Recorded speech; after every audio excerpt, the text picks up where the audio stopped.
Jannik Sinner started off 2024 on the highest note possible as he won this year's Australian Open.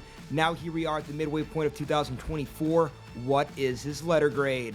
What's up, everybody? It's John Eric Paul. I continue to hand out letter grades for all of the top players on the ATP Tour. We got things started with Daniil Medvedev and Alexander Zverev, then went to Carlos Alcaraz. Now we look at the new world number one, Jannik Sinner, and you guys can guess it, his letter grade is an A. Just like Carlos Alcaraz, I gave him an A, and I said you can make the case to give him an A+. Same here with Jannik Sinner. Sinner ended 2023 on a high note. He finally won an ATP 1000 event, made it to the finals of the ATP Finals. He beat Novak Djokovic within that tournament. Djokovic edged him out there, but then we start off 2024 just a few months later, and it's Sinner who was rolling and has continued to roll on from there. He wins the Australian Open, looking so dominant within that tournament. Up to the semifinals, he hadn't lost a set. He did lose one set to Novak Djokovic, the greatest Australian Open player of all time.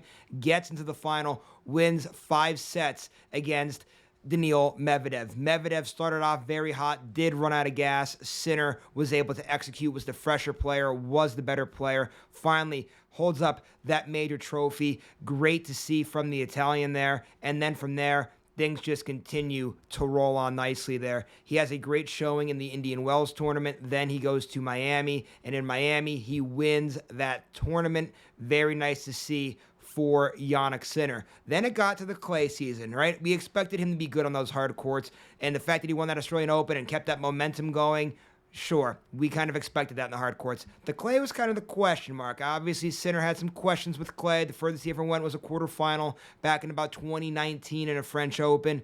Well, it ended up starting out pretty good. He loses in the semifinals of Monte Carlo to Stefano Tsitsipas in a very controversial fashion. And that was kind of I think Jannik Sinner's going to be pretty good on clay here. And yes, that did continue on.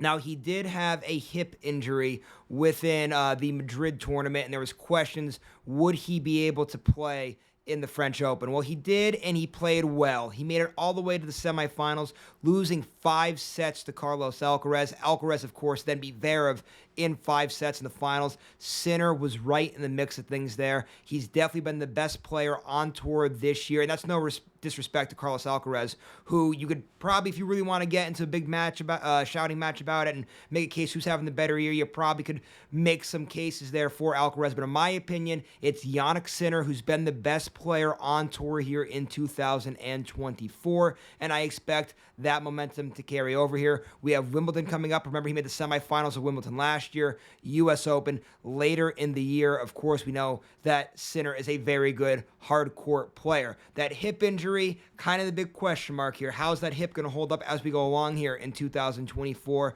But if it holds up nicely, I expect Sinner to be in the mix in any single tournament that he enters. Sinner is absolutely talented. And like I said with Alcaraz yesterday, the new wave of tennis is upon us here. Sinner and Alcaraz are going to have such a great rivalry for years to come, and I cannot wait to watch it. But right now, looking at it here in June, midway point of this year's tennis season, we're through the first 2 major championships. We've got 2 left.